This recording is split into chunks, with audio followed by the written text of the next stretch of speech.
Ok, então vamos lá, meus caros, muito boa noite. Mais uma vez, bem-vindos aí. Muito obrigado Boa noite. pela parceria aí e por todos estarem com a gente aí toda semana. Essa é a semana de número 24.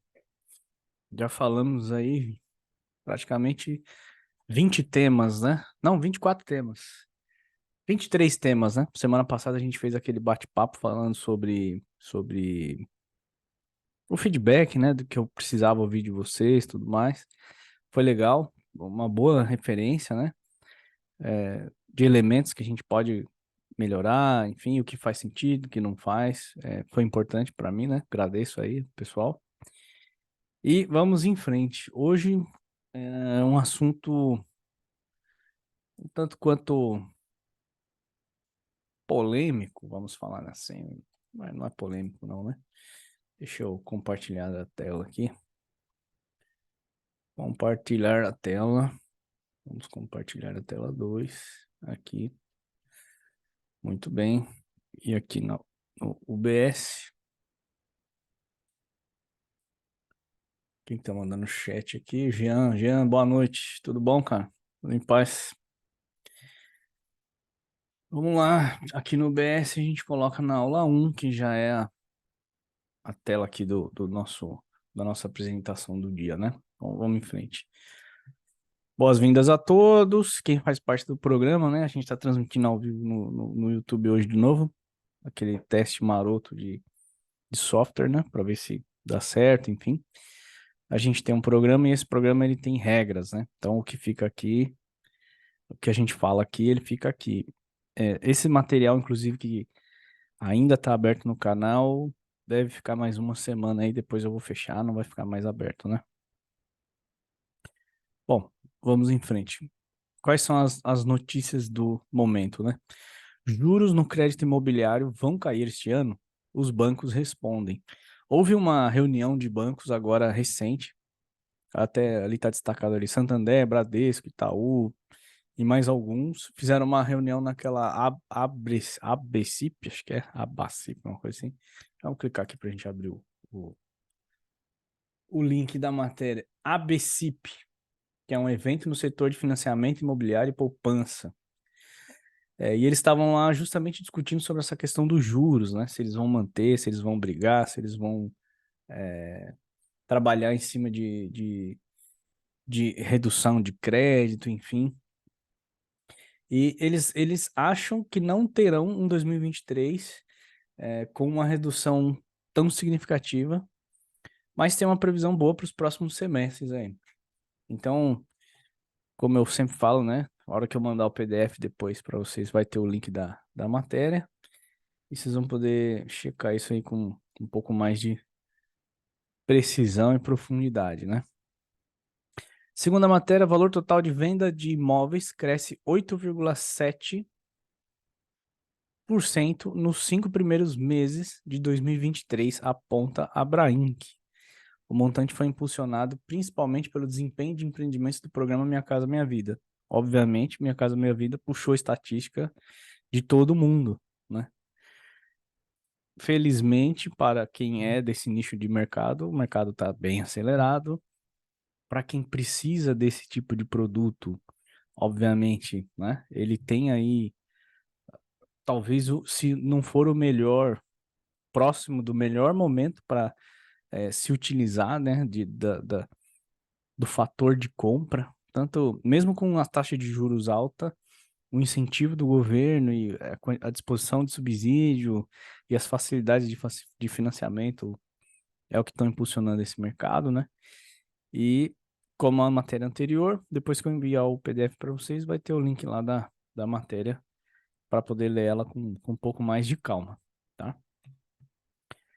Reflexão do dia, como a gente sempre faz, a fazenda que procede da vaidade diminuirá, mas quem a ajunta pelo trabalho terá aumento. Provérbios 13, 11. Em outras palavras, é o seguinte: vamos fazer o nosso honestamente, né? Levantar cedo todo dia, levantar, trabalhar e fazer a nossa parte, aquilo que a gente fala de vamos fazer o certo porque é certo e não porque eu sou cobrado, né? que aí Deus nos dá a recompensa de acordo com o nosso esforço ali, com a nossa dedicação, sem precisar, digamos assim, usar ninguém de tapete, nem passar ninguém para trás, né? Só fazer o nosso direitinho que Deus abençoe e tudo caminha bem.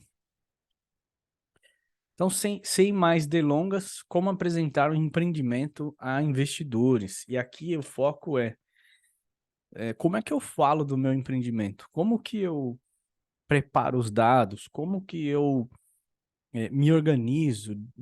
Quais são os dados que eu preciso ter não em mente, mas eu preciso detalhar esses dados, eu preciso ter eles com clareza, eu preciso ter isso muito bem explicado para que eu possa convencer o investidor a acreditar no meu projeto e colocar dinheiro nele, né? Então é sobre isso que a gente vai falar hoje. Muito bem. Cara, você vai apresentar aí um modelo de apresentação para investidores? Não, não é esse o meu objetivo. Eu nunca, pelo menos não por enquanto, tenho a pretensão de dar o modelo pronto e mastigado, né? Nosso propósito é sempre mostrar o caminho. A forma como você vai se organizar e preparar o seu documento, aí é uma questão pessoal sua, né? Mas a gente vai te dar aí elementos para você poder pensar e se organizar e se preparar para atrair a atenção de um investidor para o seu negócio, ok? Então vamos lá. A grande pergunta aqui qual é? Como convencer o investidor a colocar o capital próprio investindo comigo no meu empreendimento imobiliário? O famoso OPM, que a gente tanto fala, né? Porém, com essa pergunta, acompanha a essa tantas outras, né? Quais dados eu preciso conhecer com profundidade? Em que mercado estaremos inseridos? Qual é a localização do empreendimento? Eu fiz o dever de casa e eu fiz a análise de mercado? Eu fiz os estudos de viabilidade? Qual é a minha equipe? E aí, quando eu falo de equipe, é a empresa, né? A minha empresa tem capacidade para desenvolver aquela proposta que está sendo apresentada para este investidor? Qual é a estrutura de investimento? Como que esse investidor entra? Como que ele participa? Quais são os direitos? Quais são os deveres? Quando que ele sai do negócio, né? Riscos e mitigações. Eu fiz esse dever de casa. Documentações até o presente momento. Quando eu falo até o presente momento, é da entrada específica desse investidor, em que pé que está o negócio, na parte documental, né? Qual é o seu track record, né? Quais são as experiências passadas, né? O que você já viveu? E uma apresentação profissional. Vamos falar disso adiante, né? Então vamos lá. Sobre o primeiro tópico, quais dados eu preciso conhecer com profundidade, né? Então, principais pontos do negócio.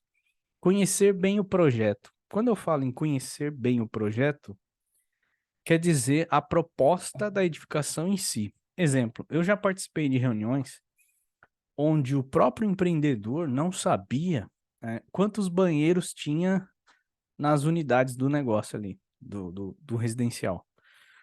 A pergunta que o investidor fez, o apartamento tem quantas suítes? Aí o cara parou para pensar, mas é com suíte esse projeto? Ele Eu achei que era sem suíte, era 2 dormitórios sem suíte. O cara não conhecia o próprio projeto, ele deu na mão de um arquiteto, o arquiteto foi lá e desenvolveu o projeto, e o cara não conhecia o próprio projeto e ainda queria vender a ideia para um investidor entrar no negócio dele. Cara, se nem você conhece o seu próprio projeto, como que você quer convencer alguém a colocar dinheiro no seu projeto? Fica difícil, né? Conhecer bem a região de implantação do empreendimento. Você conhece o bairro, você conhece o entorno, você conhece os vizinhos imediatos, ou pelo menos tem alguma informação sobre ele. Essa rua é uma rua tranquila, é uma rua local, ela é uma rua coletora. O que é uma rua coletora, Ricardo? A rua local é aquela que tem trânsito apenas dos moradores locais daquela rua. A coletora é aquela rua que recebe o trânsito das ruas locais. Então, geralmente, ela é uma rua principal ali, ou algumas ruas principais do bairro, onde a maioria do trânsito se direciona até ela e ela direciona você até outro bairro ou até o centro da cidade. Então, essa é uma coletora. Ela é tranquila, ela é movimentada, ela tem feira na rua. Como que é? Como que é esse local de implantação? Conhecer bem a infraestrutura urbana, né? Como que é o transporte para chegar até esse lote?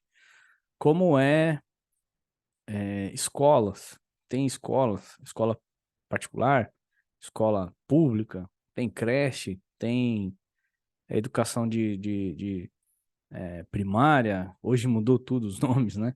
Mas, enfim, se minha filha entrar no primeiro ano da escola lá no primeira série e quiser estudar até o ensino médio, porque eu moro ali naquela mesma região, tem escola para ela? Como é que é a questão da saúde? Tem o BS? Tem o hospitais públicos, hospitais particulares? O que é que tem na região nesse sentido, né? Conhecer bem o público a quem é destinado o produto. Nós já falamos sobre isso algumas vezes, mas é importante você explicar sobre isso para o seu investidor. Então, eu não posso fazer um público para fazer um produto para um público A e ofertar ele para um público B. O que eu quero dizer com A e B? Exemplo, criar um produto para oferecer para um público que a faixa salarial é a partir de R$ 20.000 e oferecer para um público que ganha até R$ 10.000. A conta não fecha. O cara não vai ter poder de compra. O que é valor para esse primeiro cliente não é o mesmo valor para o segundo cliente. O que o primeiro cliente deseja, o outro pode até desejar, mas não vai conseguir pagar por causa da renda dele. Então, entender bem o para quem você faz, aqui também é uma etapa muito importante do processo. Conhecer bem os concorrentes locais. Quem são as empresas com quem você vai ter que lidar durante o processo de execução do seu empreendimento, né? Como é que você vai responder aquela fatídica pergunta: por que que eu vou comprar de você e por que que eu não vou comprar do outro ali do outro lado da rua? Por que que o seu produto é melhor e mais interessante e por que que o outro não é? Enfim, se você não conhecer os seus concorrentes, não fizer aquela análise bem detalhada, né? A avaliação de competidores, que a gente já falou algumas aulas atrás, e você não souber exatamente onde são os pontos fracos, os pontos bons e os pontos fortes e qual é a sua pontuação em relação a esses pontos dos seus concorrentes, você nunca vai saber se você de fato está preparado para concorrer com eles, se você está entrando num ringue onde você é o Mike Tyson, ou se você está entrando no ringue onde você vai apanhar do Mike Tyson, né? De que lado do jogo você tá, né? Se você não tiver bem preparado nessa questão de análise de concorrentes, você pode estar entrando aí num jogo desigual, né? E conhecer bem os parceiros locais. O que eu chamo de parceiros locais? Tem alguém me ligando aqui agora. Como parceiros locais, é o cara do depósito local, é o cara fornecedor do bota fora local, é talvez a mão de obra local, porque você precisa, de alguma maneira, alguma dificuldade de acesso, por alguma razão, você precisa de um fornecedor que seja local, né? Que mais? Fornecedor de areia, de pedra local, cimento local. Quem são esses caras, né? Esses caras estão à altura de atender às necessidades do seu empreendimento? Eles têm preço, eles têm prazo, eles têm qualidade, eles conseguem cumprir com as expectativas, exigências e especificações do seu empreendimento? A gente precisa estudar tudo isso, né? Para não tomar susto depois. E por que que eu falei dessas questões? Porque o seu investidor aqui, ele vai perguntar sobre esses dados aqui e você precisa ter clareza. Há investidor que ele só quer saber três coisas. Ele vai falar quanto eu ponho, quando eu entro e quando eu saio e quanto eu ganho. Quatro perguntas, né? Porém, para ele chegar nesse nível de confiança, ele vai ter que ter feito aí vários projetos com você e ter um nível de confiança com você muito alto, de modo que ele já não te pergunte mais. Ou seja, para isso você já vai ter que ter feito aí vários projetos, vários empreendimentos, ter dado para ele resultado repetidas vezes para ele chegar nesse nível. Enquanto ele não chegar nesse nível de confiança contigo, ele vai querer saber detalhadamente sobre onde é que eu estou botando meu dinheiro, né? Essa é a principal pergunta. Então, sobre o mercado, em que mercados estaremos inseridos? Eu estou no baixo padrão, faixa 1, faixa 2, eu sou um HIS, eu sou o FAR, que é o programa do governo lá para as casas subsidiadas, né? Eu sou o médio padrão, que é o famoso faixa 3, ou o MEP, né, que é o médio alto padrão ali, ou eu sou o alto padrão. Eu conheço, e aí precisa lembrar que essas divisões que a gente menciona aqui, para cada região, ela tem uma característica distinta. Então, o alto padrão aqui em Santo André não é o alto padrão de São Paulo, que não é o mesmo alto padrão de Barueri, que não é o mesmo alto padrão do Rio, que não é o mesmo alto padrão de Balneário Camboriú, por exemplo, né? Cada cidade, cada região tem a sua característica. É importante entender como que você se encaixa. Então, a exemplo de hoje eu estou aqui em Santo André e estou me envolvendo com alguns projetos fora do meu estado. A pergunta é, qual é a cultura local? O que é que funciona lá? Como que é o mercado lá, né? Eu preciso estar ciente das questões que a gente chamou de forças do lugar. Tudo isso vai influenciar na minha leitura sobre o mercado também, né? Localização. Quais argumentos você tem sobre a localização? O bairro é bom? A rua é boa? O acesso é bom? O entorno é bom? A vizinhança é boa? Tem equipamentos urbanos? É aquilo que a gente já falou, né? Você conhece tudo sobre como chegar no seu empreendimento, todas as ferramentas que ele tem no entorno dele. Enfim, você tem esses dados? Se não tem, vai precisar levantar, até para fazer a viabilidade do seu empreendimento, né? Algumas semanas atrás a gente falou sobre os estudos de viabilidade, a gente falou sobre a viabilidade legal, a gente falou sobre viabilidade técnica, a gente falou sobre comercial, e aqui nesses três elementos aqui cabem essas informações. Então, se você já fez esses estudos, teoricamente, já deveria saber sobre esses itens. Análise de mercado. Apresente uma análise de mercado detalhada, incluindo demanda por propriedades semelhantes na área, concorrência, demografia da região e perspectivas futuras do mercado.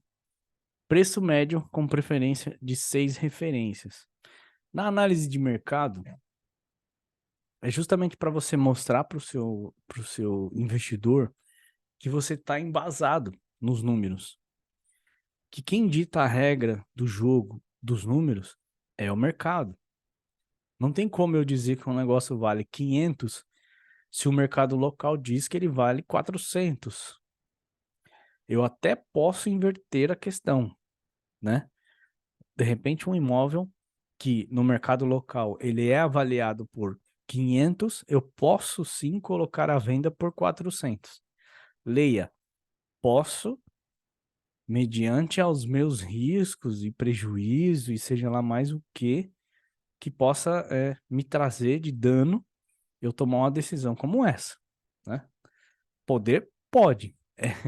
Você deve fazer isso, aí já é outra história. Já são, como a gente fala aqui em São Paulo, outros 500, né? Até tem uma questão que eu não lembro com quem eu estava conversando esses dias e... Ah, foi um cliente aqui. E ele falou assim, não, eu vou colocar o preço para derreter. A gente fez um projeto para ele, é um prédio de 180 unidades aqui na zona norte de São Paulo. Esse projeto está em análise. E aí a gente falou para ele, cara, mas você avaliou os preços locais e tal? Não, avaliei e tudo mais. Eu vou entrar com 20, 30, 40, 50 mil abaixo do preço porque eu quero derreter. Falei, tá, legal. Mas você fez a conta, o quanto em 180 unidades representa você tirar 50 mil de cada unidade? Aí ele parou, ficou olhando para minha cara. Falei, e mais? Se você for tão agressivo assim com o mercado, com seus concorrentes ali, os competidores da região, você acha que os caras vão olhar para você e falar assim, pô, ele é bacana, ó, ele vendeu tudo, o produto dele é excelente. Cara, os caras vão, o mercado é o mercado. Os caras vão começar a caçar pelo em ovo, vão começar a arrumar confusão pro teu lado, porque você derrubou o preço do mercado e os clientes vão começar a bater nele porque você vende por 350 e ele não consegue vender a 350 e vão ficar enchendo as paciências dele. Ele não vai querer tomar prejuízo, não vai querer tomar decisão errada, mas o mercado vai ter uma impressão falsa por causa da sua decisão. E aí ele ficou olhando para minha cara assim. Me parece que ele ainda vai insistir com essa estratégia, porém eu vejo que é uma tragédia anunciada. Ele vai tomar na cabeça e ele vai descobrir da pior forma que foi uma estratégia que eu vou chamar de ousada, para não dizer maluca, né? Mas enfim, aí cada um sabe da, como diz o ditado, onde o cobertor cobre, né? Próximo tópico, estudos de viabilidade. Se você não viu as aulas que falamos sobre isso, vá à plataforma e veja o tema. Isso principalmente para os novos que chegaram mais recente, né? Os outros que estão com a gente aí desde o início já viram essas aulas, mas não custa nada rever, né? O estudo de viabilidade financeira é uma parte crucial ao apresentar seu empreendimento ao investidor imobiliário, principalmente porque o cara vai colocar dinheiro no negócio, né?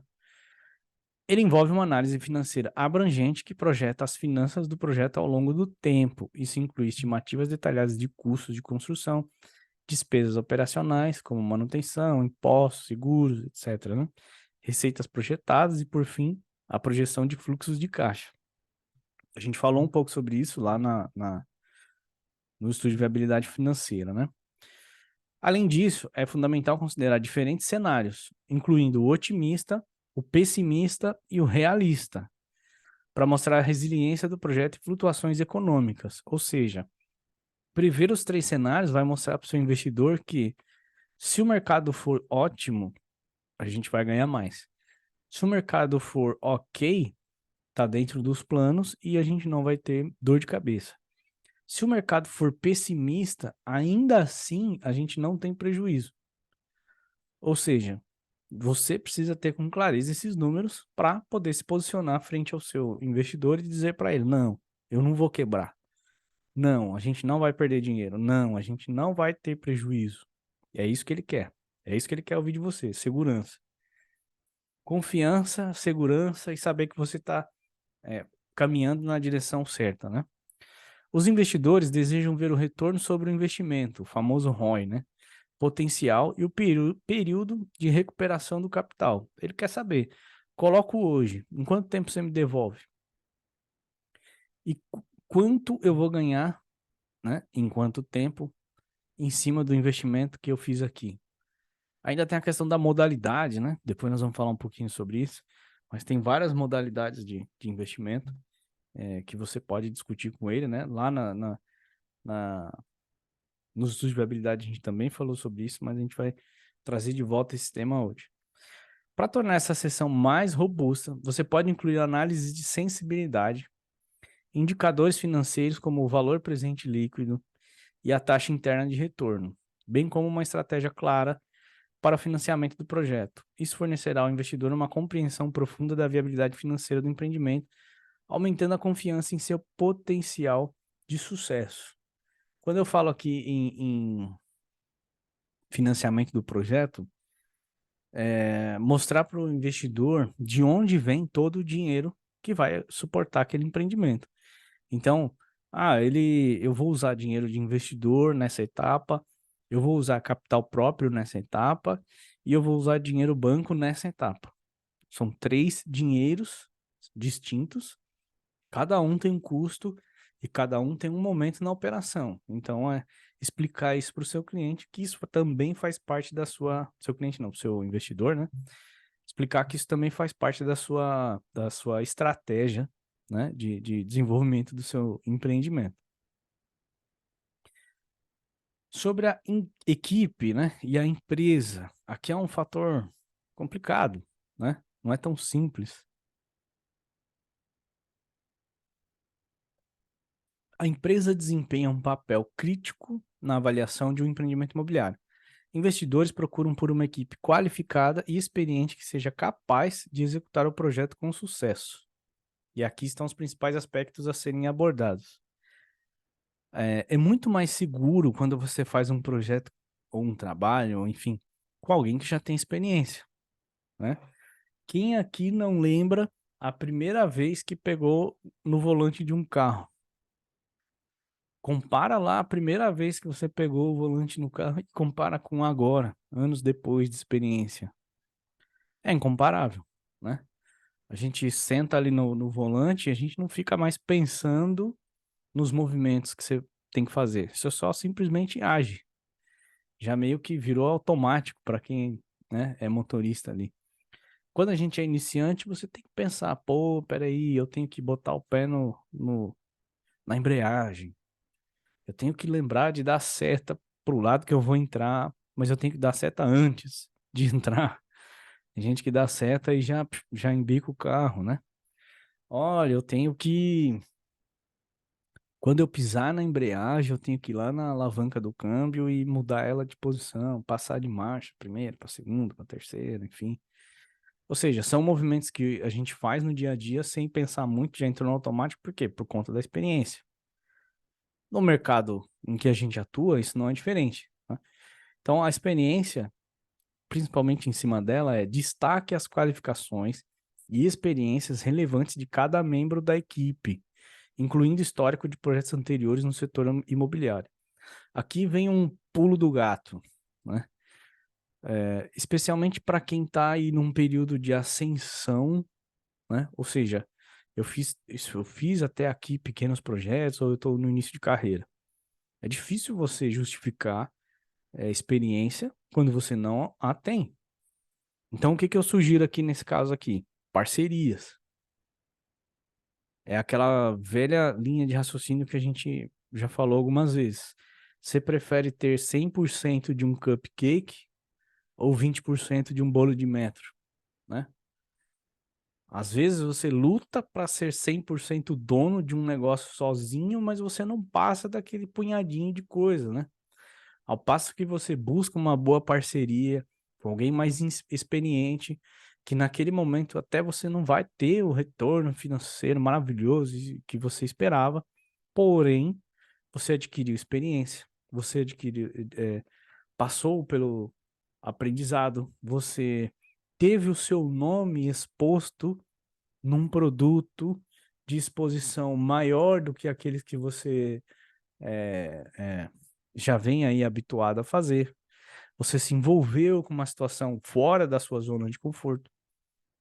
E aí você pega todo esse aprendizado e dá um passo num segundo momento, né? Porém, é aquela frase do Geraldo Rufino, né? Errar no CNPJ do outro dói menos. Quando a gente erra no nosso CNPJ, o bicho pega, né? Claro que quando você faz uma parceria, você não faz essa parceria. Você não acorda de manhã falando assim, hoje eu vou errar, né? Não é esse o ponto.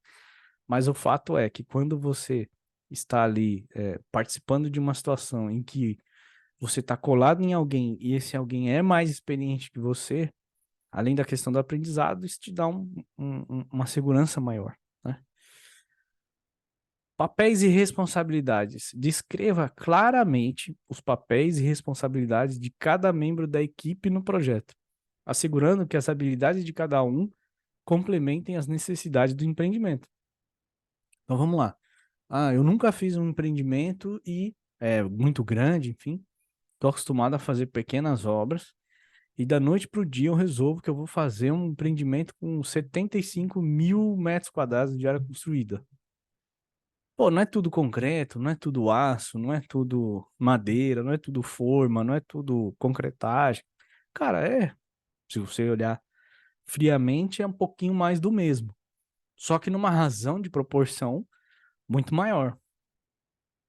A quantidade de elementos com que você tem que se lidar ao mesmo tempo é muito maior. Ou seja, você precisa ter uma equipe que consiga suportar tal demanda. E aí, de novo, o papel da parceria em situações como essa podem funcionar muito bem. Experiência em desenvolvimento. Seja específico sobre qualquer experiência anterior em desenvolvimento de projetos imobiliários semelhantes, enfatizando sucessos e aprendizados. Se você já é um cara que tem esse histórico, contar sobre o que deu certo e eventualmente até sobre o que não deu certo também é um elemento de gerar confiança no investidor, né?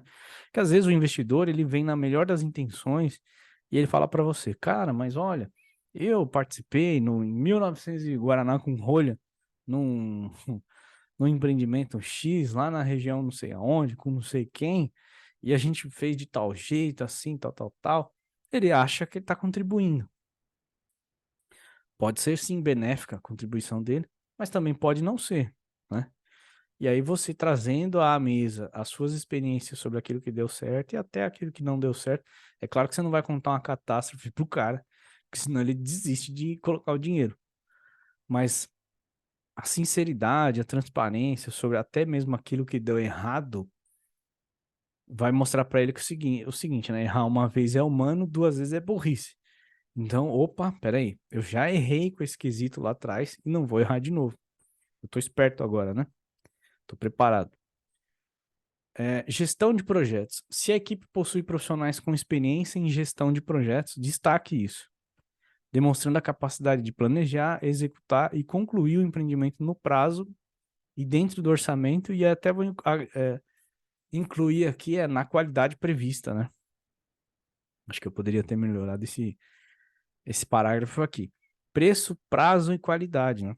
Se você não tiver gestão disso, né, desses projetos, da informação, do tempo, do custo, da qualidade, um desses itens eles podem escorregar, especialmente quando você tem uma obra de grande volume, de grande monta, né?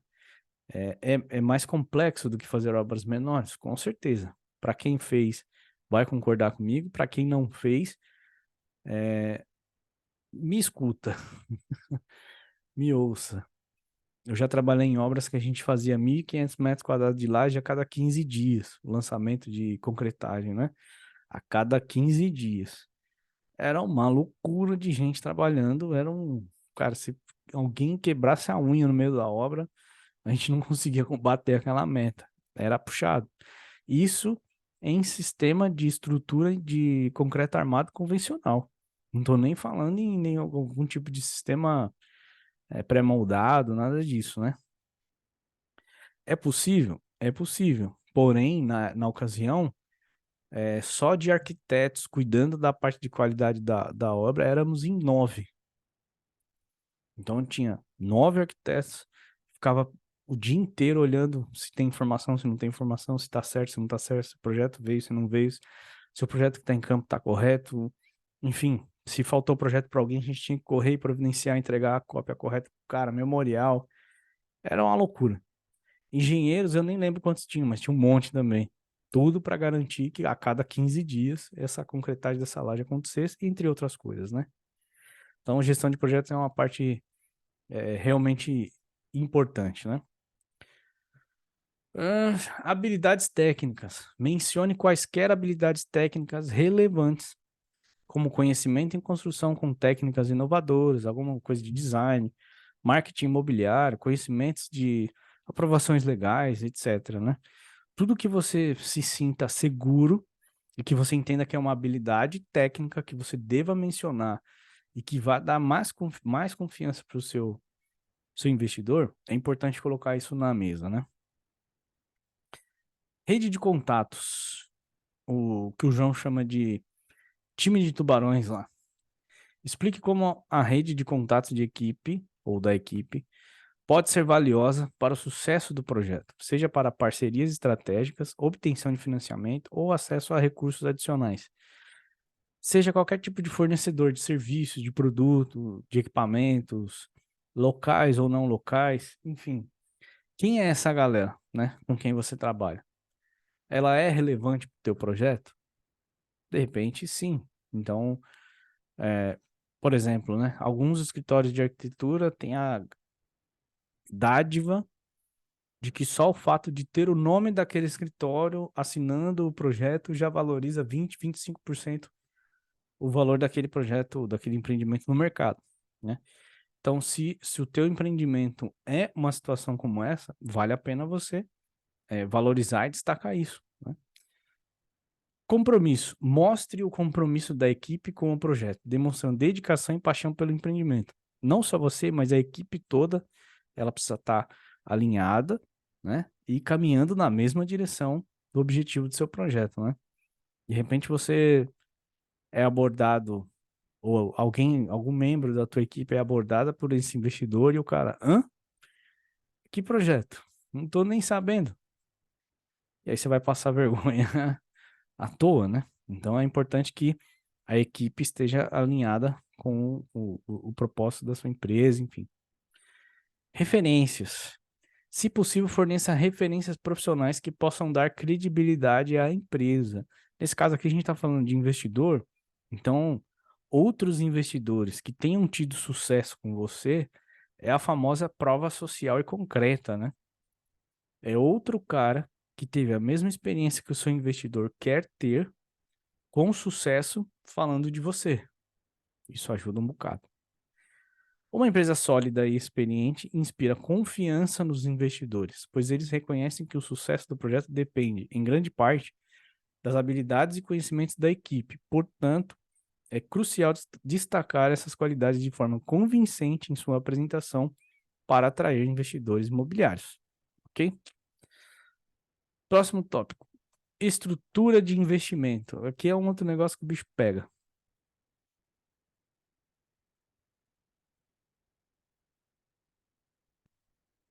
E a estrutura de investimento? A gente vai usar uma SPE, a gente vai usar uma SCP, a gente vai fazer um contrato de gaveta, a gente vai escrever no papel de pão, a gente vai escrever no guardanapo, na mesa ali do restaurante, a lápis, para correr o risco de apagar ainda.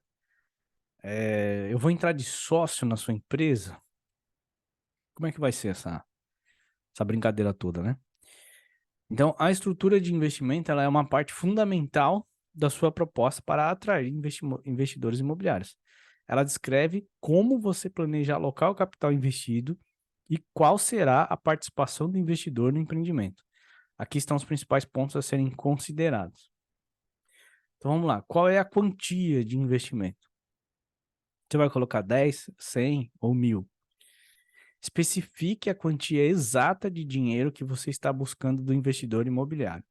Seja claro e transparente sobre o montante necessário para financiar o projeto. Exemplo, vamos fazer um empreendimento que vai custar 10 milhões de reais. Esse empreendimento tem como propósito ser financiado pela Caixa Econômica Federal do Brasil. Ok? Ok. Porém, a sua empresa ela tem um rating C, C+, e a Caixa considera que você precisa executar 30% da obra até que ela faça a primeira medição. Logo, desses 10 milhões, você precisa levantar 3 milhões de reais. Ok? Maravilha. 3 milhões de reais você vai buscar com o seu investidor ou investidores, né? Então, o amigo investidor, eu preciso desses 3 milhões de reais porque eu vou vencer essa etapa aqui, ó, dos 30% que a Caixa estabelece para que eu cumpra a etapa de contrato e aquilo que estava lá determinado na matriz de conjugação e do acordo inicial que eu assinei com ela, eu preciso desse capital. Ótimo, você foi super claro e transparente com o cara. explicou para ele por quê, para onde e para quem você vai usar aquele dinheiro dele. Ele não vai gostar da ideia de, ô, fulano, eu preciso de 3 milhões de reais. Para quê? Ah, para pôr na obra. Tá, e aí? Para pôr na obra, eu posso botar esse dinheiro no caixa da obra e comprar um Porsche, trocar de apartamento, fazer uma viagem para a Itália. Eu descobri que eu quero ir comer um macarrão chinês, e aí é dinheiro da obra. Mas não era para ser na execução da obra, não, mas eu antecipei o resultado da incorporação. Então, quer dizer, isso acontece, infelizmente acontece. Então, ser claro e transparente e mostrar a aplicação do recurso é mais um ponto positivo para que o seu investidor confie em você. Tipo de investimento: explique se o investimento será uma participação acionária, um equity, ou uma dívida, um debit. São termos aí do mercado financeiro, né? O equity, para quem não sabe, é quando eu tenho um retorno sobre o capital investido, e dívida, eu te empresto esse dinheiro sob um juros em cima de um período, basicamente, tá? Ou outra forma, como um investimento preferencial. Cara, me dá um exemplo de outra forma. Ué, você pode vender unidade em planta a preço quase que de custo, né? Um lucrinho ali de 5, 10%. E quando ele for vender essa unidade a preço valorizado de mercado, ele vai ganhar ali 30, 40%, às vezes até mais, sobre o capital investido. Então, é uma outra forma de investimento, né? Cada opção tem implicações diferentes para o investidor em termos de risco e retorno. Se ele é um cara que já está acostumado a investir, para ele suave, ele está sossegado. Se ele não está acostumado, é a primeira vez que o cara vai fazer isso, é você quem vai ter que mostrar isso com clareza para ele. Quais são os riscos, quais são os retornos, quais são os prós, quais são os contras. Você precisa conhecer isso na íntegra, né? Participação e direitos. Detalhe a porcentagem de participação que o investidor terá no projeto e quais direitos ele terá, como voto em decisões estratégicas ou preferência na distribuição de lucros. Vai ser via SPE, vai ser via SCP. Quando o cara ele entra como sócio investidor, ele começa a ter direitos decisórios, né? Quando ele é um investidor que participa da SPE, ou seja, ele está no risco do negócio. Quando ele está na SCP, é declarado em que ele não quer participar do risco do negócio. Logo, amigão, se você não está no risco do negócio, você também não está na etapa da decisão. Então, você que vai captar esse dinheiro com esse investidor, é você quem dita as regras do jogo, tá? É a mesma coisa que você me convidar para ir na tua casa, e aí eu chego lá na tua casa, eu escolho o lugar do sofá que eu vou sentar, eu escolho o canal na TV que você vai colocar para a gente assistir, eu escolho o filme, eu abro a sua geladeira, eu escolho a comida. Meu amigo, você tá na minha casa, cara. Eu vou dizer onde você vai sentar, eu vou dizer que filme que a gente vai ver, eu vou dizer se a comida vai ser a da minha geladeira ou se eu vou pedir num iFood da vida, entendeu? Eu dito as regras do jogo, não é você. E tá cheio de investidor que acha que porque ele tá colocando dinheiro no seu negócio, é que ele que vai ditar as regras. Não, não é bem assim, né? Porém, é sua responsabilidade detalhar as regras do jogo no início do processo para não tomar invertida depois. Uma coisa importante, inclusive, é detalhar isso no contrato, né? Lá no contrato tá lá claro os direitos e deveres de cada um. Você tem direito de ficar calado e permanecer calado, senão tudo que você disser será usado contra você. Brincadeira à parte, é mais ou menos isso, né? Principalmente quando o investidor é um cara que não é do mercado, né? E aí é uma coisa, fica muito achismo, né? E ele mais atrapalha do que ajuda. Estrutura de pagamentos. Descreva como os retornos serão distribuídos ao investidor. Isso pode incluir dividendos regulares, pagamento de juros sobre empréstimo ou participação nos lucros após a venda da propriedade. Também é algo que deve ser discutido no início, né, na formatação ali do negócio. Deve estar claro no contrato e depois as partes devem cumprir o acordado, né?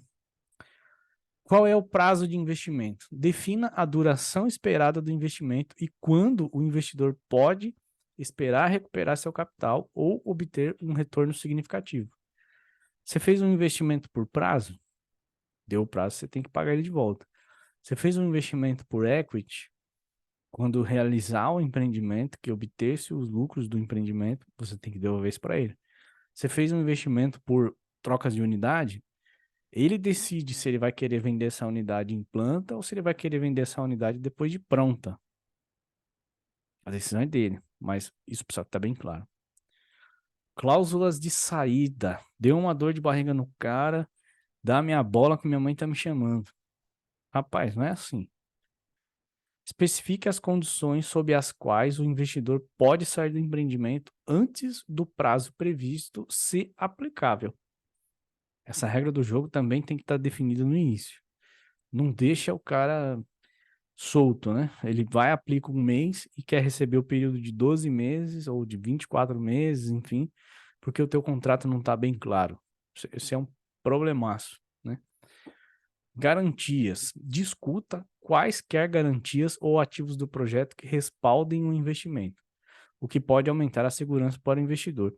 E aí tem N formas de garantias, né? Tem carta-fiança, tem contrato, seguro de responsabilidade civil. Você pode colocar o terreno do negócio, a depender de como você vai fazer ele, lógico. Mas você pode colocar o terreno como garantia, ou você pode colocar um imóvel fora do empreendimento como garantia. Enfim, tem várias formas de você desenhar isso, né? Uso dos fundos ou funding, né? Seja transparente sobre como os fundos do investidor serão alocados, ou seja, para construção, marketing, despesas operacionais, etc. Explica para ele onde que você vai usar aquele dinheiro naquele momento. Amigão, esse dinheiro aqui, como a gente falou lá atrás, esse dinheiro aqui eu vou usar para executar uma parte da. Ó, eu vou fazer terraplanagem, eu vou fazer contenção, eu vou fazer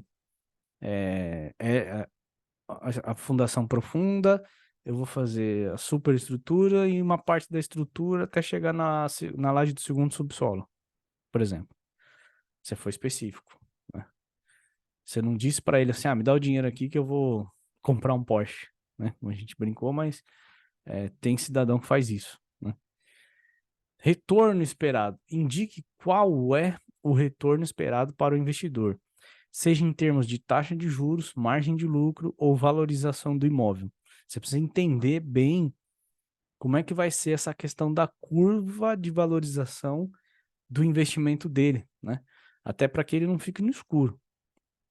Investidor, ele, por ser um cara que está buscando o retorno financeiro, ele normalmente ele crava na cabeça dele o quanto ele quer de retorno. E aí, quando a gente mostra isso para ele, ele vai ver se isso faz sentido ou não. Por isso que é importante a questão da clareza nesse item também, tá? Termos flexíveis. Esteja aberto a negociar termos flexíveis, se possível, para acomodar as preferências do investidor e tornar o investimento mais atraente. Cardo, me dá um exemplo de termos flexíveis. Vamos lá. A gente não tem como é que eu posso dizer? Uma aptidão para ficar explicando por cada parafuso, por cada prego que você compra e coloca na obra. Que isso dá uma trabalheira lascada. Só o fato de você ter que comprar parafuso por quilo, prego por quilo e botar isso na obra já dá um trampo lascado, né? E ainda você ter que ficar explicando sobre cada item desse que você utiliza na obra para o camarada, não é uma tarefa fácil. Isso dá muito trabalho. Porém, isso pode ser um ato de termo flexível. De repente, o cidadão pode virar para você e falar assim, ok, mas, poxa, todo mês eu estou colocando aqui 100 mil, 200 mil, 250 mil, sei lá, 1 milhão. cara combinou contigo, né, um empreendimento maior, eu vou colocar 10 parcelas de 1 milhão. Eu quero saber para onde está indo esse dinheiro. Então, talvez para que você não perca, né, esse investimento desse cidadão que vai colocar 10 milhões de reais no seu empreendimento, você tenha que baixar a guarda e atender a essa solicitação dele. Vai dar trabalho? Vai dar trabalho. Mas, cara, dá mais trabalho não ter esses 10 milhões e deixar o empreendimento parado do que você ter que emitir um relatório pro cara por mês, né? Dá trabalho? Dá trabalho, mas pelo menos a tua obra tá caminhando. É chato? É chato, mas a obra tá caminhando. É melhor você ter esse trabalhinho a mais e a obra caminhar do que você ter problema com atraso, você ter problema com distrato, você ter processo jurídico por não cumprimento de contratos e outros problemas que possam surgir, né? Então, essa é uma situação, podem haver outras, né? Vai de cada um. A clareza na estrutura de investimentos é crucial para construir confiança com o investidor e alinhar as expectativas de ambas as partes. Certifique-se de que todas as condições e termos sejam documentados em contrato legalmente vinculativo para proteger os interesses de ambas as partes. Tem que ser bom para você, tem que ser bom para ele e que tem que estar muito claro no contrato, tá? Não utilize contrato modelo por pura e simplesmente utilizar. Você precisa entender o que está escrito ali. Você pode ter uma base ali, um modelo, para você dar um input inicial, mas é importante que você tenha o seu advogado de confiança, né? Tem um que participa com a gente aqui agora no grupo, que está à disposição de todos, né? Que é o Dr. Anselmo lá. Se caso você não tiver, chama o cara, troca uma ideia com ele, vê quanto custa o trabalho dele, né? E faça um trabalho decente. Não passe susto, porque não vale a pena.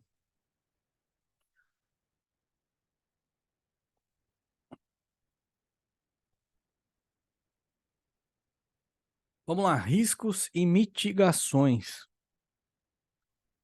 Aqui é um cenário complicado. Quem é que em 2019, quando estava ali fazendo planejamento para lançar seus empreendimentos, final de 2019, começo de 2020, quem foi o cidadão que previu a catástrofe mundial que a gente sofreu com a pandemia, né? Como é que você mitiga esse risco? Essa foi uma confusão que não nasceu quem pudesse prever esse troço, né? Mas enfim, aconteceu. A gente não tinha histórico recente de uma situação parecida, né?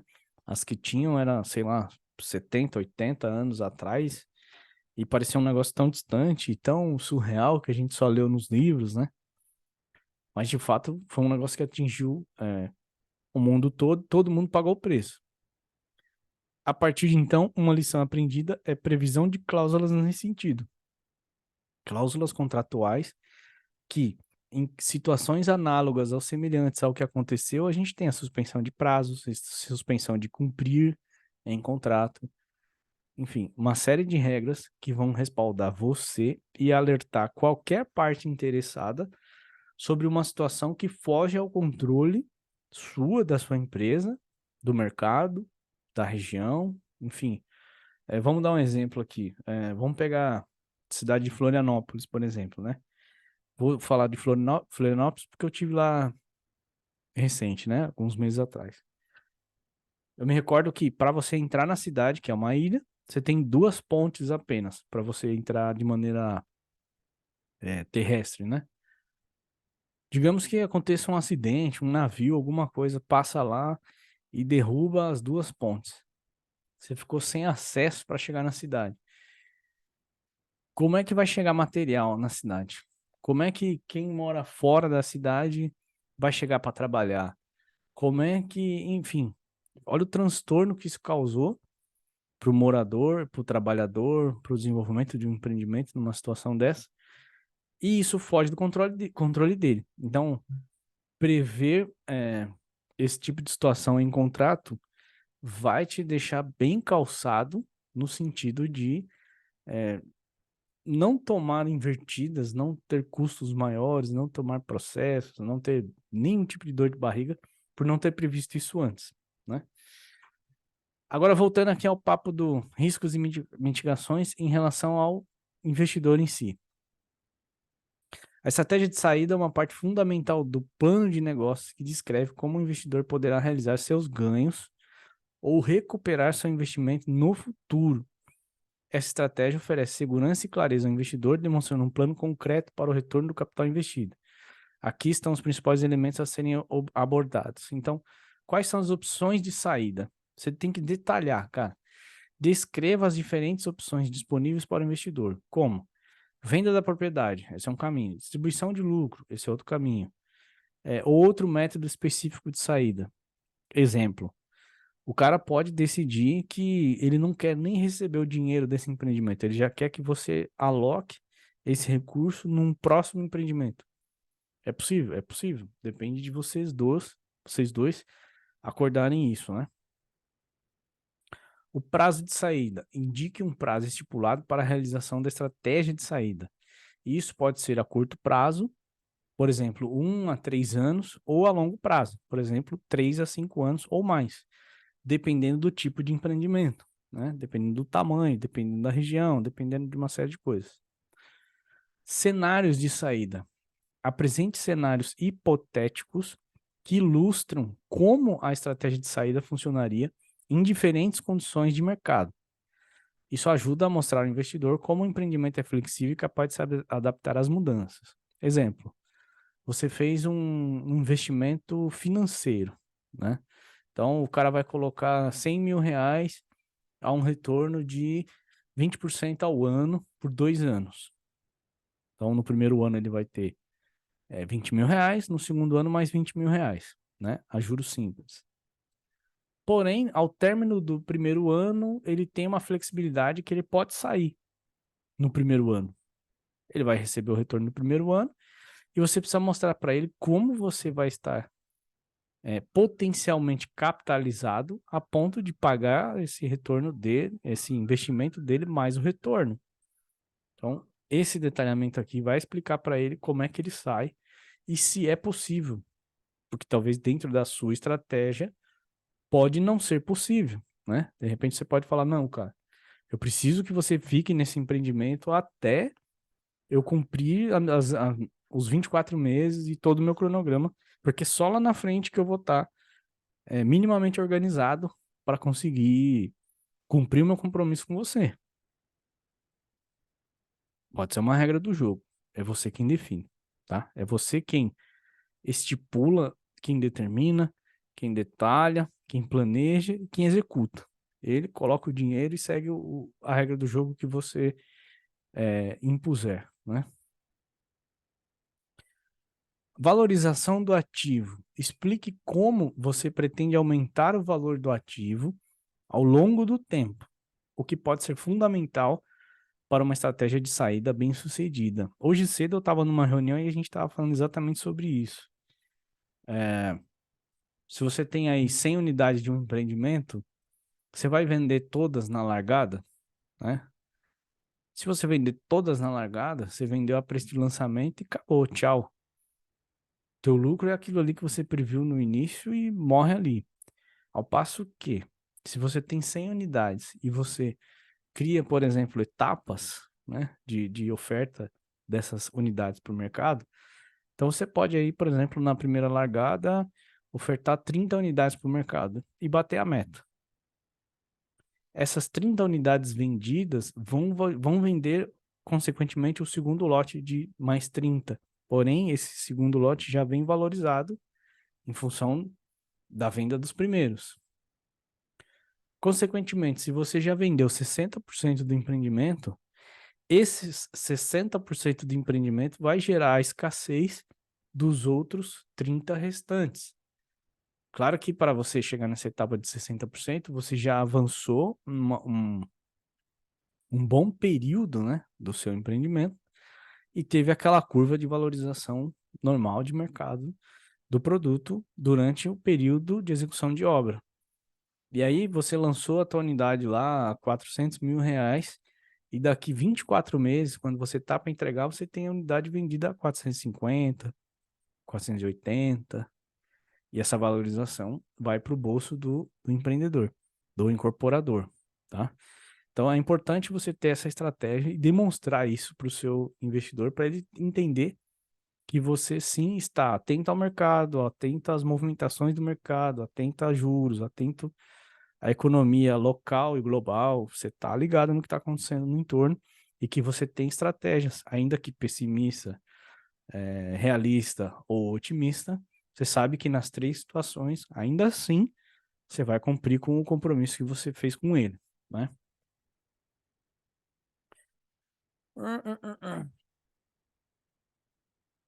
Aqui. Custos e impostos de saída.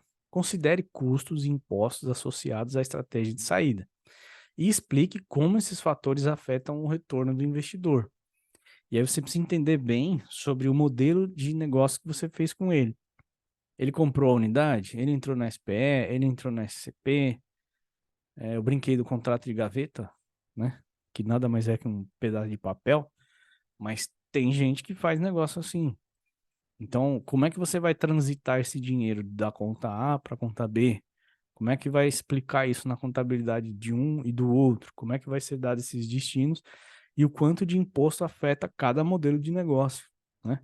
Qual que é o desejado ou qual é o mais econômico, enfim, tudo isso precisa ser explicado para o cara, né? Estratégia de marketing para venda. Se a estratégia de saída envolve a venda da propriedade, descreva como você planeja comercializá-la para obter o melhor preço possível. Então, o cara pode ter colocado um dinheiro no seu empreendimento e você travou aquela unidade X em garantia do retorno financeiro dele. Então, por exemplo, o cara comprou lá, o preço de mercado da unidade é 400 mil, ele te deu 3 milhões de reais e comprou 10 unidades. Então, em tese, ele pagou 300 mil como investidor, ok? Você vai lá e trava as 10 unidades lá, de 1 a 10. Essas unidades são dele. Então, quando que você vai vender? Como que você vai vender? Você vai ofertar primeiro? Você vai ofertar no mês? Você vai ofertar depois? Você vai deixar à vontade do cliente? Então, o cara chegou no seu stand, chegou no seu corretor, chegou no seu anúncio, ele vê lá de 100 unidades, a de 1 a 10 está lá incluso na tabela de vendas. Ele escolheu a 8, vendeu a 8 é do investidor, o dinheiro é dele. Simples assim. Ou não, qual é o... Enfim, você precisa explicar isso para ele, né? Estrutura de distribuição de lucros. Se a estratégia envolve a distribuição de lucros ao longo do tempo, explique como isso será executado e quando o investidor pode esperar receber retornos. Então, um exemplo, há algumas modalidades de investimento em que você recebe o principal e o retorno apenas no final. Já há outras modalidades de investimento em que você recebe os juros já corrigido no período da obra, por exemplo, e o principal no final. E já há outras modalidades em que você já começa a receber o valor total durante todo o período de obra em parcelas iguais. Então, qual que é o negócio, qual é o modelo de distribuição de lucro que você vai adotar? Aí depende da tua estratégia de negócio, né? Do teu planejamento.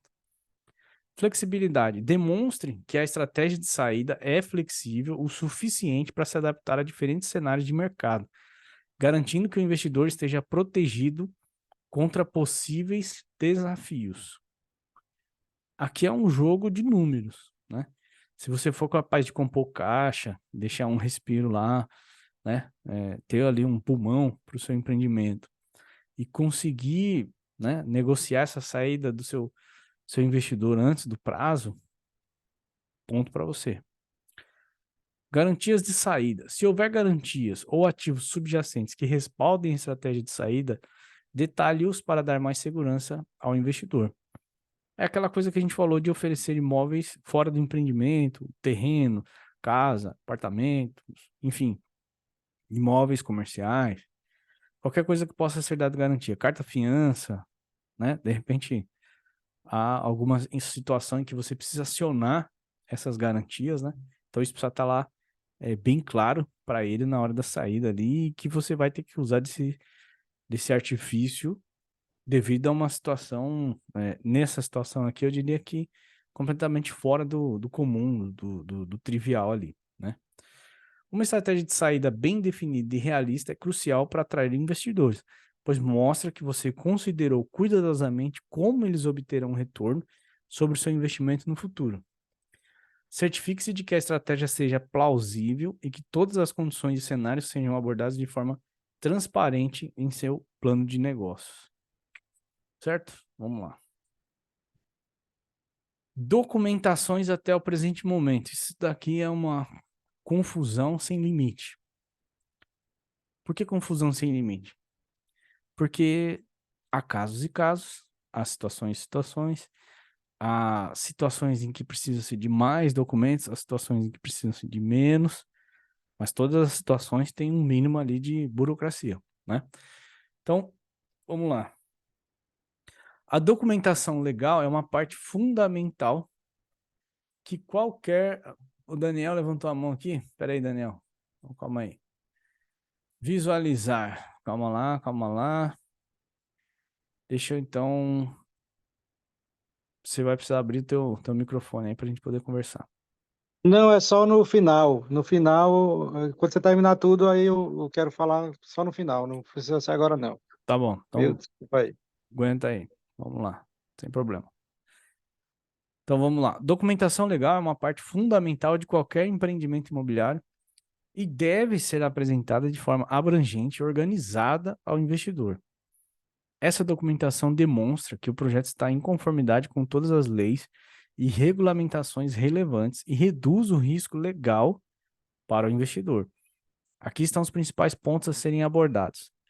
É uma situação aqui que é recorrente, eu vejo acontecer bastante. É o cara chegar para o investidor e falar assim: não, tá tudo ok, tá tudo lindo, maravilhoso, eu posso começar a obra amanhã. Pô, bacana, legal. Deixa eu ver o alvará? Deixo. Aguenta aí que eu vou falar com o meu secretário, vou falar com minha secretária, vou falar com sei lá quem, e eu vou pedir para ele mandar para você, tá bom? Tá bom. Mas assina aqui, ó. E aí o cara, na confiança, né? Ele assina. E aí no dia seguinte, então, cadê? Teu secretário não me mandou. Não, não, vou falar com ele aqui. Aguenta aí. Passa uma semana. Então, seu secretário não me mandou.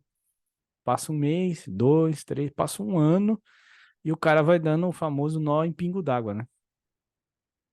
Então é fundamental essa transparência, mostrar domínio, saber o que você está fazendo. Se você de fato não tem o documento em mãos, seja transparente com o seu investidor, né? Ele pode decidir não entrar, mas é melhor ele não entrar, pelo menos não naquele momento, porque ele achou que aquilo é um risco e futuramente ele voltar, depois que você tiver minimamente organizado e confiar em você, porque você foi transparente lá atrás, do que ele entrar e quebrar a cara e sair te queimando pro mercado, né? Tem que tomar muito cuidado com isso. Licenças e permissões. Certifique-se de que todas as licenças de construção, permissões ambientais e outras aprovações necessárias tenham sido obtidas e estão em ordem. Documentos de propriedade. Apresente a documentação de propriedade como escrituras ou contratos de permuta para garantir que a propriedade esteja legalmente em suas mãos. Tem cara que por aí que fala assim, não, mas tá comigo, é meu e tal. E o cara não tem um papel assinado, não tem nada, né? O cara tem só uma ideia maluca, ele não tem um negócio. Contratos de construção, se aplicável, se for realmente necessário, forneça cópias de contratos de construção com empreiteiras, subempreiteiras e fornecedores, destacando os termos e condições. Contratos de locação. Caso o projeto envolva aluguel de unidades, inclua cópias dos contratos de locação e destaque as obrigações tanto do locador quanto do locatário. Contratos de financiamento. Apresente documentos relacionados ao financiamento do projeto, como acordos de empréstimo ou financiamento, detalhando termos e condições. Para o investidor, quando você tem um empreendimento que tem um banco envolvido, ele fica sempre muito tranquilo, porque ele sabe que o banco Para ele aceitar colocar o dinheiro no negócio, ele já revirou aquele negócio de ponta cabeça. Então, se ele sabe que tem um banco envolvido, ele fica tranquilo. Agora, quando não tem, ele vai procurar fazer o trabalho que o banco faria. Lógico, com muito menos suporte, ferramentas, até talvez até conhecimento mesmo, né? Como o banco dispõe. Ele faz ali o mínimo necessário, mas não se compararia ao que uma Caixa Econômica faria, por exemplo, né? Então, quando é uma situação assim, ele se sente muito mais confortável e mais seguro, porque ele sabe que tem respaldo do banco. Aprovações regulatórias. Demonstre que o projeto atende a todas as exigências regulatórias, como zoneamento, uso da terra e regulamentos de construção. Embora lá atrás você já mostrou as licenças e permissões, às vezes é importante você detalhar e explicar para ele, olha, mas aqui tem uma situação X e deu um pouco de trabalho para atender, mas a gente atendeu, a gente conseguiu contornar e chegar nessa situação aqui que nos leva para, enfim, mostra domínio do projeto, do empreendimento, né? Relatórios de inspeção. Seja transparente sobre qualquer inspeção realizada no local e os resultados dessas inspeções.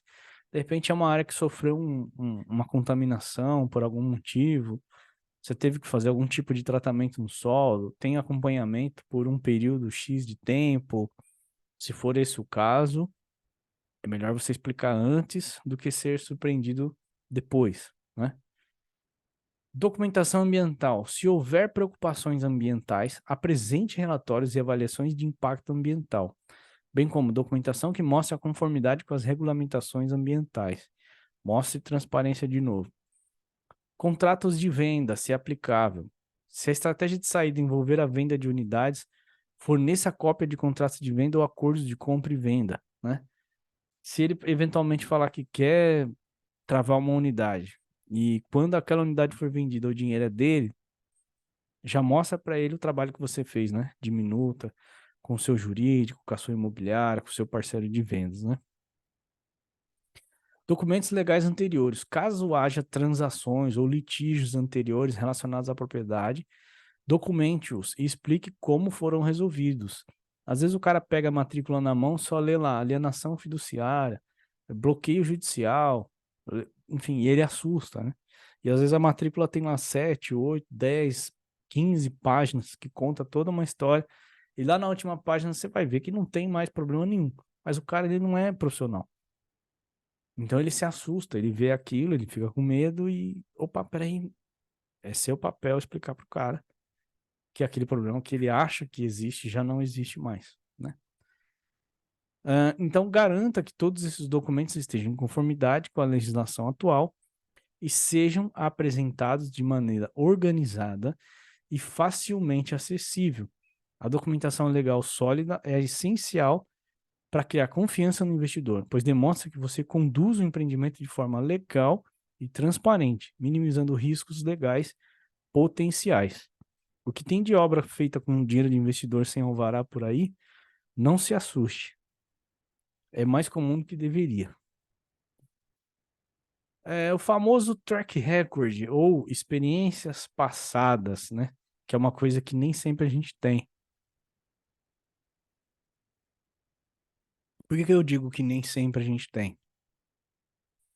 Se você perguntar assim para mim hoje, Ricardo, você já fez obra de terminal rodoviário?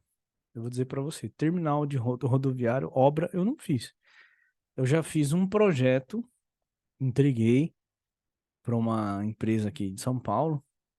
No entanto, ele acabou que ele não foi executado. Então eu não tive essa oportunidade. Tem essa experiência? Não tem. Como é que você faz numa situação dessa? Eu iria para aquela situação em que eu falei lá atrás. Eu iria buscar no mercado uma forma de ter parceria, abriria a mão do meu lucro, mas buscaria um parceiro que toparia entrar no processo comigo, de modo que eu dividiria com ele os ganhos, porém eu ganharia dele a experiência. Passaria por, e aí numa próxima situação, eu teria como comprovar uma situação análoga a uma outra condição de fazer, ou uma outra situação de fazer um terminal rodoviário, por exemplo, né? Então, a experiência passada é um elemento crucial para atrair investidores imobiliários, pois demonstra a capacidade da empresa em lidar com os projetos semelhantes com sucesso.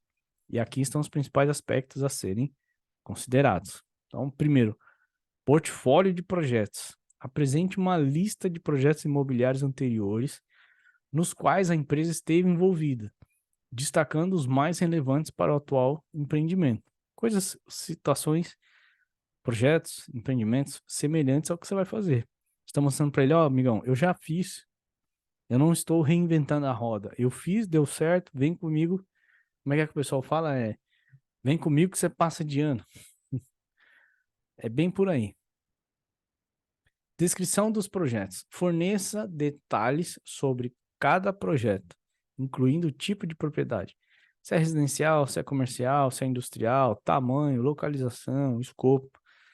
Mostre que você tem domínio da criança, né? Resultados financeiros. Destaque os resultados financeiros alcançados em projetos anteriores, como taxas de retorno, valorização do ativo, lucros líquidos. Conte a história do seu passado, né? Desafios superados. Mencione desafios específicos que a equipe enfrentou em projetos anteriores e como eles foram superados. Isso demonstra a capacidade de solucionar problemas, né? A exemplo da pandemia, a gente teve que se virar.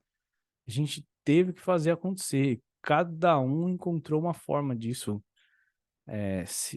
de vencer aquele momento, né?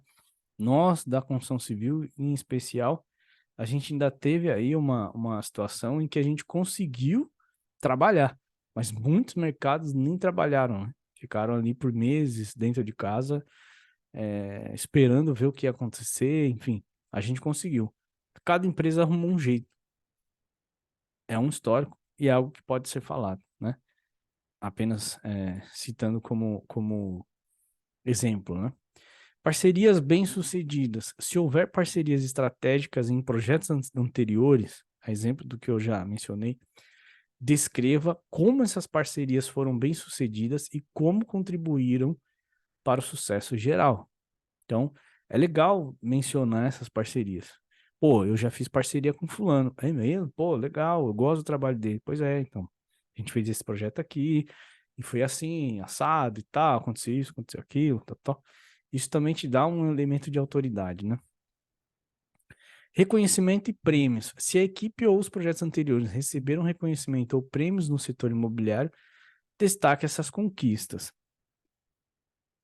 Pode ter quem concorde, pode ter quem não concorde, mas é um jeito de mostrar alguma espécie de destaque sobre sua empresa, sobre sua equipe, sobre seus projetos, sobre seus empreendimentos. Todo elemento que dê autoridade àquilo que você faz acaba sendo bem-vindo, né? Clientes ou parceiros anteriores. Se possível, mencione clientes ou parceiros anteriores que possam dar referências positivas sobre a empresa, com ênfase para positivas. Não vai dar o telefone do cara que não vai com a tua cara, né? Ele vai lascar você. Aprendizado com experiências anteriores, registro das lições aprendidas. Discuta como as experiências passadas moldaram a equipe e como as lições aprendidas foram aplicadas para melhorar as práticas de gerenciamento. É aquilo que eu falei. Errar uma vez é humano, duas vezes é burrice. Então, se você é um cara que é organizado, você consegue fazer o registro dessas lições e não cometer os mesmos erros. E isso pode ser visto como um ponto positivo, até como mitigação de risco, né? Olha, lá atrás a gente errou nesse quesito aqui, a gente não vai errar de novo. Faz parte da sua experiência aqui, né? Inovação e adaptação. Demonstre a capacidade da equipe em se adaptar a mudanças no mercado e adotar inovações que melhoraram o desempenho dos projetos. Se você tem algum tipo de tecnologia diferente, inovadora, ambientalmente correta, enfim, qualquer situação análoga a esse sentido, né? Acho que vale a pena você mostrar para o seu investidor que você é um cara que se preocupa com isso, né? Continuidade da experiência. Certifique-se de que a experiência passada da equipe seja relevante para o atual empreendimento, destacando como essa experiência será aplicada para garantir o sucesso do projeto em questão. Exemplo, Vamos inverter a situação. Eu sou um cara que a minha vida inteira eu só fiz obra de terminal rodoviário, né? Das grandes cidades, das pequenas cidades, terminal rodoviário municipal, terminal rodoviário de ônibus que fazem viagens estaduais, enfim, tipo o terminal Tietê aqui de São Paulo. Estou inserido no mercado da construção civil, ok, é concreto, é aço, como em qualquer obra. Porém, isso faz de mim um grande entendedor da incorporação imobiliária? Não faz, né? Então, essa é uma questão de adaptar as mudanças do mercado e entender que, inclusive com a continuidade da experiência, né, que é o tópico que a gente está falando, entender que o que eu estou fazendo agora, baseado no que eu já sei, tudo é uma soma. Ou seja, eu não sou aventureiro. Aliás, eu nem recomendo, né? Se de fato você for uma pessoa que vai começar do zero, então comece com alguém. Não comece sozinho, porque você vai, de uma certa forma, quebrar a cara. A experiência passada é uma maneira poderosa de construir confiança com os investidores, pois mostra que a equipe já enfrentou desafios semelhantes com sucesso e está bem preparada para lidar com o projeto atual. Certifique-se de fornecer evidências sólidas e detalhadas de experiência anterior em seu plano de negócios. Certo? E por último, mas não menos importante, uma apresentação profissional.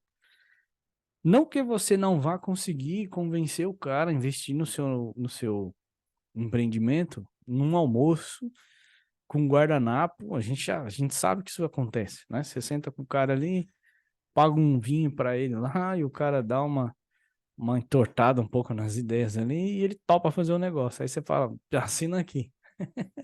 E o cara entra no jogo, né? Mas brincadeira à parte, a forma como você apresenta isso tudo influencia, vai mostrar um pouco. Aquele ditado do não basta ser, mas tem que parecer ser, né? Você pode ter uma boa apresentação pessoal, você pode, né, falar bem e tudo mais, mas se você não conseguir convencer através dos documentos, das imagens, das informações, a maneira como você se apresenta, você pode talvez tomar uma invertida, perder uma venda, vamos chamar assim, de um recurso como esse, por puramente não estar ali organizado visualmente falando, né? Então, a apresentação profissional ela é fundamental ao apresentar seu projeto a investidores imobiliários, pois a primeira impressão é a que fica. Você não tem chance de ter, não há uma segunda chance para ter a boa primeira impressão. Não tem jeito. E pode influenciar significativamente a decisão deles. Aqui estão os principais aspectos a serem considerados. Então vamos lá. Design atraente. Utilize um design limpo e profissional para os seus documentos, apresentações e materiais impressos, incluindo gráficos, imagens e esquemas, quando apropriado. Identidade visual. Mantenha uma identidade visual consistente, incluindo logotipo e paleta de cores, para criar uma aparência coesa e reconhecível. Formatação clara. Organize suas informações de forma lógica e estruturada, usando cabeçalhos, listas numeradas e marcadores para tornar o conteúdo fácil de ler. É aquela velha história. Se uma criança de 8 anos ou uma senhora de 80, que não é do nosso mercado, e a criança, obviamente, não vai ser. Se as duas lerem aquilo ali e entenderem, o objetivo está alcançado, né? Uma narrativa envolvedora. Desenvolva uma narrativa cativante que conte a história do projeto, destacando os pontos-chave de forma clara e persuasiva. Dados e estatísticas relevantes. Use dados concretos e estatísticas relevantes para respaldar suas afirmações e argumentos, tornando sua apresentação mais convincente. Apresentação oral, aqui o bicho pega, né? Apresentação oral competente. Não vai gaguejar na frente do cara, meu. Não vai nervoso. Leva uma garrafinha d'água, deixa no jeito ali, né? Se for o caso, lava o rosto antes ali com uma água fria para dar uma baixada na adrenalina. Mas principalmente se for uma apresentação oral, aí o negócio é mais estreito, né? Imagina você numa sala de negócios fazendo um pitch de vendas para 50 investidores e você começa a gaguejar e falar inseguro. Caiu a casa, amigão. Você não vai conseguir. Então, muito cuidado com isso aqui, né? Se estiver fazendo uma apresentação ao vivo, pratique suas habilidades de comunicação oral para transmitir sua mensagem de forma eficaz e envolvente. Materiais impressos. Por mais que a gente esteja aí com a era digital, vamos falar assim, isso ainda existe. Os Homo sapiens usavam bastante. E aí a gente no mercado imobiliário ainda acaba utilizando, né? Eu acho que isso um dia não muito distante vai deixar de existir. Até o dinheiro já está meio que arriscado deixar de existir, né? O governo já lançou o tal do Drex, que é o dinheiro digital. Então, para assumir o material impresso do mercado imobiliário, é só sei lá, uma questão de tempo, na minha visão, né? Mas, enfim, materiais impressos. Se for o caso, forneça materiais impressos de alta qualidade, que os investidores possam, inclusive, revisar após a reunião. Revisão de conteúdo. Verifique cuidadosamente erros gramaticais. E aqui é um negócio muito sério. Acontece. Mais do que deveria, mas acontece. E de digitação. E assegure-se de que todas as informações sejam precisas e atualizadas. Gráficos e visualizações. Utilize gráficos, tabelas e visualizações de dados para tornar informações complexas mais compreensíveis e impactantes. Apresentação eletrônica profissional. Aqui serve até para mim, né? Apesar de eu ter focado aqui sempre no conteúdo, né? Eu não uso muita cor, não uso muito nada. Eu sou simples e objetivo. Eu, no momento, estou focado no conteúdo, né? Todas as minhas apresentações têm aqui a mesma cara, o mesmo jeitão. Mas se você vai fazer um negócio que não é tão pontual, não é tão pontual, não. É pontual, né? Porque a gente faz isso aqui toda semana e você vai preparar uma apresentação para mostrar para vários investidores, talvez por 1, 2 anos, né? Então é uma situação diferente. Mas enfim, apresentação eletrônica profissional. Se você estiver usando uma apresentação eletrônica, como PowerPoint, por exemplo, certifique-se de que seja bem projetada, fácil de navegar e inclua animações ou vídeos, né? Que tiver de ferramenta, se for apropriado. Feedback externo. Peça um feedback de terceiros imparciais para garantir que sua apresentação seja clara e eficaz. Fuja do óbvio, né? Ele é óbvio para quem? Para você. Não necessariamente é óbvio para o outro. Então, ouvir opiniões que não tenham compromisso com nenhuma das partes pode te ajudar a enxergar essa questão, né? Atendimento visual e auditivo. Considere as preferências e necessidades visuais e auditivas de seu público-alvo, garantindo que a sua apresentação seja acessível a todos. Uma apresentação profissional é fundamental para transmitir credibilidade e confiança aos investidores. Lembre-se de que o design e a formatação não devem distrair do conteúdo, mas sim realçar as informações cruciais que você deseja comunicar. Certo, meus caros? Vamos lá. Dúvidas, dúvidas, dúvidas, dúvidas. Daniel, você já tinha levantado a mão? Vamos lá. Diga aí. Então, boa noite. Boa noite. É, teve uma parte aí que você disse que a gente pode, às vezes, usar o próprio terreno do empreendimento como garantia, né? Uhum. Só que quando esse terreno ele é permutado com o terrenista ele não vai se sentir seguro em estar entrando com o terreno e dar o próprio terreno dele como garantia do empreendimento, né? Então, quando há permuta com o terrenista, em geral, a gente não pode dar o terreno como garantia para os investidores, é isso? Depende. Você combinou isso com ele no início lá da negociação? Se você combinou, não é um problema, não. Pode E ser. qual é a forma da gente se fazer com que ele se sinta seguro? Porque isso pode gerar uma insegurança para o terrenista, né? Então, Ele, tipo assim, tipo assim, ele está entrando com o terreno, em permuta, ele não está recebendo nada e ainda pode estar botando um patrimônio dele em risco, entendeu? se ele é um terrenista que ele só quer, digamos assim, ele só quer o retorno do negócio dele, por causa do Ele terreno só que quer ele as colocou. unidades prometidas ou o percentual do É, VGV, não é isso? esse cara não vai aceitar.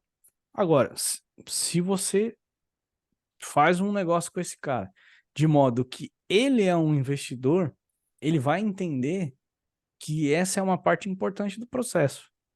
Eu mesmo estou cuidando de uma situação em que o terreno foi dado em garantia. Então, depende Joia. como você negocia isso com o cara. E depende como ele se posiciona no negócio. Há uma outra coisa importante aí que é o seguinte: se essa garantia envolver alienação fiduciária, dependendo do funding que você for trabalhar, isso é um problema. Então, foi bom que você perguntou, por quê? Exemplo, eu peguei um dinheiro com um fundo investidor e ele colocou o terreno como alienação fiduciária, como garantia, do pagamento desse empréstimo, né? Ótimo, legal, bacana. Porém, eu resolvi que eu vou fazer um empreendimento com a Caixa Econômica. Estou eu lá fazendo, preparando a documentação, a Caixa olha que aquele terreno ele é alienado. Eu vou ter dois caminhos. Ou eu quito essa alienação com o fundo e faço o negócio com a Caixa, ou eu não faço o negócio com a Caixa, porque ela não vai aceitar essa alienação lá com esse fundo. Então, como eu disse, há casos e casos. É possível? Possível é, mas você precisa entender quais são os meandres, né? Onde que isso se encaixa, onde que isso dá certo, onde que não dá, e quais são os prós e os contras de cada decisão que você toma num planejamento de um empreendimento, né? Entendi. Joia. Certo, meu caro? Quem mais? Vamos lá. Eu gosto quando o pessoal fala, participa.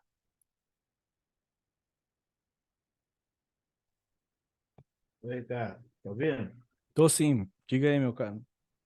Que é importante lembrar também que é uma situação que a gente está passando aqui, que a mesma apresentação, ela não pode ser, ela às vezes não é igual para investidores diferentes. Então, às vezes, essa informação que você tem que tirar, colocar, e é importante também estudar qual que é o perfil do investidor antes de você direcionar a reunião, né? Porque às vezes o investidor quer ser mais técnico, às vezes o investidor quer entender mais do business, e um advogado cuida da diligência, né? Isso é importante ponderar também. Sim. Entender o perfil do cara, né? É claro que assim, é aquilo que eu falei, né? Por exemplo, se é um investidor que você já tem relacionamento com o cara, ele já te conhece, ele já fez negócio com você, ou até mesmo ele tem uma boa recomendação, para ele é mais fácil lidar com isso. Mas quando é um investidor que é a primeira vez, que ele não te conhece, ele nunca fez negócio com você, esse cara é o cara que você precisa ser bem detalhista, né? Tem investidores que, pelo grau de confiança, às vezes nem papel você precisa ter com ele e ele põe o dinheiro na frente, né? O cara, ó, você vai colocar tanto, eu vou te dar tanto em tanto tempo, beleza? Beleza. Passa o Pix. A gente viu isso de perto, né? Então, há casos e casos, né? Como que você desenha essa situação? Eu diria o seguinte, que para você fazer uma apresentação assim, você tem que ter pelo menos uma base, né? Se você tem uma base, incluir mais informações ou retirar informações dela, né? É mais fácil do que você montar ali uma apresentação, digamos assim, para cada caso, né? Enfim. Certo? Quem mais? Diga aí, povo. Olha, hoje tem bastante gente. Nonato, Alberto, os caras estão tudo quietos hoje. Jean, Salvador, Moacir, tá todo mundo quietinho. Tá frio aí na região? Tá frio, eu tô quieto, mas tô aqui. Tá frio? Tá bom. Como diz o ditado, dou-lhe uma, Hoje eu falei pra caramba, né? Geralmente eu tinha diminuído o tempo, mas enfim. Então, senhores, acho que fico por aqui mais uma vez. Obrigado aí pela parceria de vocês, como sempre, né? E na próxima semana aí a gente volta aí no mesmo bate-horário, no mesmo bate-canal. Certo, meus caros? Então, fiquem com Deus aí, uma boa noite e até a próxima. Valeu, até mais.